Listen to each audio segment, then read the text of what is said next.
어떤 면에서 인생은 등산과 비슷한 점이 많다. 산 아래에선 주변밖에 볼 수 없지만 높이가 달라질 때마다 시야는 넓어지고 그만큼 전에는 보지 못했던 먼 곳까지 볼 수 있다. 인생이 70을 넘으면 산의 7부 능선에 서는 것과 같고 이어 8부 능선을 넘어 정상이 가까워지면 시야는 더 넓어진다. 나이 든 사람들의 체험적인 지혜는 그래서 놀랍고 소중하다. 산 아래에 있을 때는 알지도 못했고 생각하지도 못했던 일들에 대해 깨달음이 오는 것이다. 그래서 나이 들면 생각을 바꾸게 되는 게 많다. 아집과 고집을 버리게 되고 세상 이치에 순응하는 진지한 자세가 되는 게 그 때문이다. 20대, 30대는 자기가 중심이 되어 자기 기준대로 세상을 재단하지만 나이가 들면 크게 경솔했던 것임을 알게 된다. 그래서 세상에는 나이가 들어야 비로소 알아지는 일들이 아주 많다. 마음을 비우고 자세를 낮추면 더 많은 것을 보게 되고 깨닫게 된다. 나이 들어 가장 분명하게 깨닫게 되는 일 중에 하나가 값과 가치를 나누어 볼 줄 알게 되는 점이다. 우리 모두는 거의 대부분의 시간을 값과 돈을 위해 써오고 있다. 사실 현실적인 일상을 살려면 돈과 경제력은 필수적이다. 그런데 나이 들어 문득 생각해 보면 인생은 결코 돈만이 전부가 아니라는 사실을 깨닫게 된다. 값은 물건을 사고 팔 때 주고받는 돈이다. 그러나 가치는 사물과 일의 중요성을 담고 있으며 그 깊은 의미다. 값은 육신의 일상이지만 가치는 내 인생의 의미라고 할 수 있다. 누구든지 나이가 들면 살아온 길을 되돌아보게 되고 남은 여생에 대해 진지하게 생각한다. 값만을 위한 인생과 가치만을 위한 인생은 없다. 두 가지는 늘 가치 있는 것이지만 인생을 어떻게 살아왔는가의 결판은 가치에 있는 게 사실이다. 값에 탐닉할수록 가치는 엷어진다. 그리고 가치를 찾을 수 없는 인생은 허망함 그 자체라고 할 수 있다. 인간은 태어날 때부터 선하다. 아니다. 인간은 태어날 때부터 악하다. 성선설과 성악설은 끝까지 평행선일 것이다. 왜냐하면 인간은 후천적 환경 요인에 의해 인격이 형성될 수도 있기 때문이다. 인간이 인간답게 사는 데 있어 교육은 절대적이다.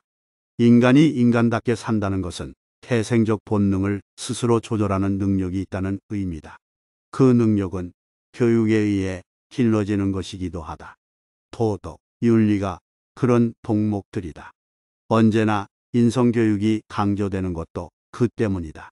그런데 나이가 들면서 깨달아 알아지는 것은 인간은 그 성정이 선한 사람과 악한 사람이 있다는 사실이다. 이것은 이론적이기보다는 체험적인 얘기다. 분명 우리 주변에는 더 선한 사람도 있고 더 악한 사람도 있다. 한 가지 분명한 것은 아직까지는 악한 사람보다 선한 사람이 더 많다는 점이다. 그래서 희망적이기도 하다. 사람은 나이를 먹으면 정말 자유로워진다. 이때의 자유는 남과 나를 비교하는 일에서의 자유다. 어릴 때나 젊었을 때는 늘 남과 나를 비교하고 시샘하고 질투하게 된다. 사실 그런 심리는 긍정적인 면도 있다. 자기 발전을 위해 분발하고 더 노력하는 순기능도 되기 때문이다. 그러나 비교는 스트레스고 무거운 짐이다. 나이 들면 그 비교가 사라진다. 단, 그러기 위해서는 속에 내 것을 분명히 가지고 있어야 한다.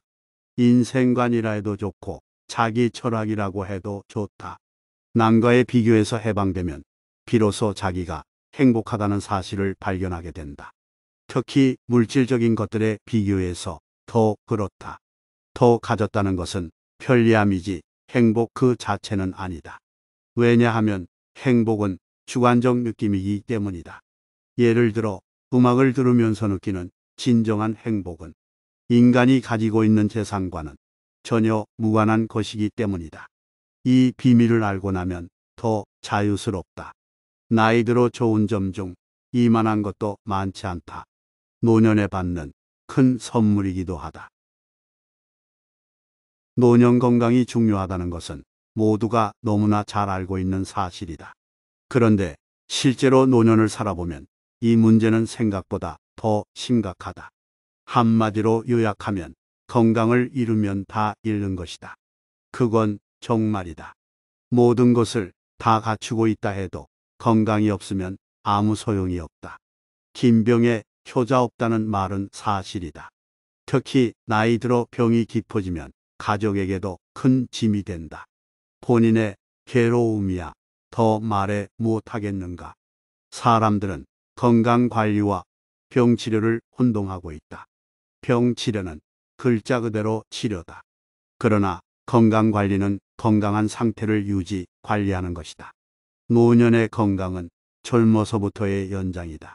따라서 건강관리는 젊었을 때, 건강할 때부터 시작하는 게 옳다. 노인들의 70% 이상이 한 가지 이상의 지병이 있다는 사실에 유의해야 한다. 몸은 비록 늙어 노쇠해진다 해도 그 기본에서 건강하면 그게 바로 행복이다. 노년 건강이 다른 모든 것보다 우선이라는 사실은 전혀 변함이 없다. 주변을 살펴보면 뜻밖의 어리석은 노인들이 많다. 생각을 잘못했기 때문에 그 노년이 비참해진 경우가 그렇다. 나이 들어 돈이 없으면 죽은 목숨이다. 이건 틀림없는 사실이다. 경험자들이 쏟아낸 아픈 절규이기도 하다. 현역이었을 때의 재산을 기준한다면 그 노년에 큰 문제는 없다고 할 수 있다. 그런데 어리석은 이 늙은이들이 자식 뒷바라지 한다고 학비 대주고 용돈 주고 결혼 비용까지 대주다 보니 정작 자기들은 알거지가 된 것이다. 그렇게 키운 자식들은 한결같이 그 부모에 대해서는 나몰라라다. 잘해준 자식일수록 전화도 안 한다. 그게 지금의 험악하고 사악한 세상이다. 이게 모두 남의 얘기일까? 어느 날 알거지가 된 자기를 발견하는 건 이제 아주 흔한 일임을 명심해야 된다. 늙어 빈손이 되면 달리 방법이 없다. 그렇게 허우적거리다 쪽방에 누워있는 하나의 구가 되는 것이다. 나이를 먹으니 이상하게도 주변에서 그런 어리석고 불쌍한 늙은이들을 많이 보게 된다. 안타까운 일이 아닐 수 없다. 노년에서 가장 무서운 적은 물리적으로는 돈 없음이지만 내용적으로 가장 큰 적은 무료다.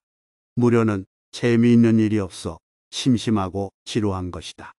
무료는 노인들을 더 빨리 늙게 하고 지치게 한다. 노인정에 나가고 공원 벤치에 앉아 시간을 보내고 전철을 타고 돌아다녀도 없어지지 않는 게 바로 이 무료다. 그런 방법으로는 무료를 극복할 수 없다. 어느 날 저녁 시간 가까이에 있는 공원에 산책을 나갔는데 어디에선가 펜파이프의 아름다운 소리가 들려왔다. 가까이 가보니 노인 한 분이 가로등이 비치는 나뭇가지에 악보를 걸어놓고 연습하고 있었다. 얼마나 연습에 몰두했는지 사람이 가까이 가는 것도 모를 정도였다. 무료를 스스로 극복하는 케이스의 하나일 것이다. 사실 나이 들어 무엇인가를 새로 시작한다는 것은 결코 쉬운 일은 아니다. 그래서 미리미리 뭔가를 시작하거나 대비해야 된다. 마음에 드는 아름다운 곡을 악기로 연주하면서 느끼는 행복은 돈으로는 절대 살 수 없는 것이다. 노년이 주는 선물인 것이다. 인간은 나이가 들면 비로소 보이는 세상이 전부가 아니라는 것을 깨닫게 된다. 물론 그렇지 못한 노년도 많다. 보이는 것들은 보이지 않는 것들의 표상이다. 젊었을 땐 그걸 알아보는 눈이 없다. 지금의 나를 지탱해주고 있는 건 보이는 것들이 아니다. 보이지 않는 내용이 나를 존재하게 하는 것이다. 보이는 것들은 닳아서 없어지지만 보이지 않는 것들은 그래서 영원하다. 사색, 이념, 자기 철학, 이데올로기, 종교가 모두 보이지 않는 세계다. 지금 세대는 모두가 오직 보이는 것을 얻기 위해 무섭게 질주하고 있다. 속도는 반드시 깊이를 잠식한다는 사실을 깨달아야 한다. 속도와 편리에 함몰된 인생은 나이 들었을 때 자기를 안에서 지탱해줄 정신적 지주를 가지기가 어렵다. 겉은 멀쩡해도 그 속은 텅 빈 깡통 인생은 널려있다. 그 정신이 살아있는 노인들은 행동도 민첩하다. 스스로 안팎으로 자기를 계속 연마하기 때문이다. 아날로그와 디지털의 균형을 잡을 줄 아는 현명한 노인들이 바로 그들이다. 인간은 크게 누구든 결국은 혼자다. 그래서 고독 연습이 필요하다. 혼자 있을 때 강한 사람이 정말 강한 사람이다. 나이 들면 혼자인 시간이 많아진다. 근력이 딸려 출입이 어려워지고 친구들도 하나둘 떠나고 나면 혼자 남는 것이다. 진정한 의미에서 한 인간의 인간적 성패는 그때 결판난다. 혼자임을 견디지 못하면 진 것이다. 그러나 혼자일 때 더 정진할 수 있다면 이긴 것이다. 그래서 혼자일 때 나를 받쳐줄 내용들을 단단히 만들어 놔야 한다. 대표적인 것들이 책, 음악, 취미 생활이다. 악기를 연주하고 글을 쓰고 공부하고 운동만 꾸준히 할 수 있어도 고독은 오히려 친구가 된다. 혼자 있는 간섭이 없는 그 조용한 시간을 오히려 나를 위해 적극적으로 사용할 수 있다면 고독은 충분히 극복할 수 있다. 지금의 나는 오히려 고독을 즐기는 편이다. 음악을 크게 들을 수 있고 영화도 마음껏 감상할 수 있기 때문이다. 거듭 말하지만 인간은 결국 누구나 혼자가 된다.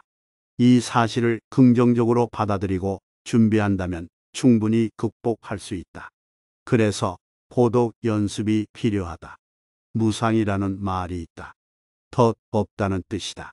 덫 없다는 우리말은 너무 순간적이어서 허무하다는 의미다. 다른 하나는 쓸모없이 헛되다는 뜻이기도 하다. 인생이 무상하다는 말은 나이가 들기 전에는 그 의미를 깨달아 알기 어렵다. 그러나 나이를 먹으면서 그 깊은 의미를 알게 된다. 불가의 큰 가르침 중 하나가 집착하지 말라는 것이다. 온갖 번뇌가 집착에서 비롯되기 때문이다. 노욕은 그래서 악이다.